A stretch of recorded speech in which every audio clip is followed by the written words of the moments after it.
নাটোরের নলডাঙ্গা উপজেলার হালতিবিলে অবৈধভাবে পোনা মাছ নিধনের বিরুদ্ধে কঠোর অবস্থান নিয়েছে প্রশাসন। হালতিবিলের পাটুল এলাকায় বাধাই বা সিনথেটিক জাল দিয়ে পোনা মাছ ধরার অভিযোগে পরিচালিত হয়েছে ভ্রাম্যমাণ আদালতের অভিযান।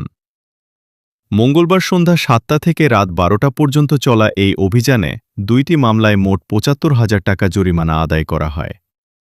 অভিযানে প্রায় ৯০০ ফুট বাধাই বা সিনথেটিক জাল জব্দ করা হয়, যার আনুমানিক বাজার মূল্য প্রায় ৩ লাখ টাকা। পরে জব্দকৃত জাল ঘটনাস্থলেই পুড়িয়ে ধ্বংস করা হয়। এছাড়া অবৈধ মাছ ধরার কাজে ব্যবহৃত ৪টি নৌকাও জব্দ করা হয়েছে।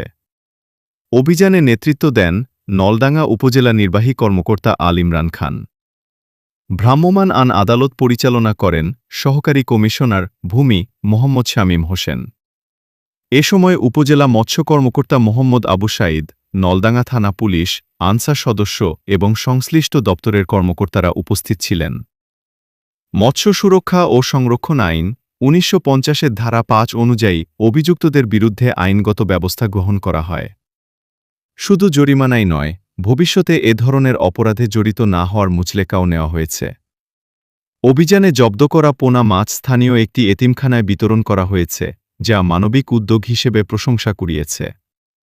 প্রশাসনের পক্ষ থেকে জানানো হয়েছে, দেশীয় মাছের প্রজনন রক্ষা, জলজ জীববৈচিত্র্য সংরক্ষণ এবং অবৈধ জালের ব্যবহার বন্ধে এ ধরনের মোবাইল কোর্ট ও অভিযান ভবিষ্যতেও নিয়মিত পরিচালনা করা হবে।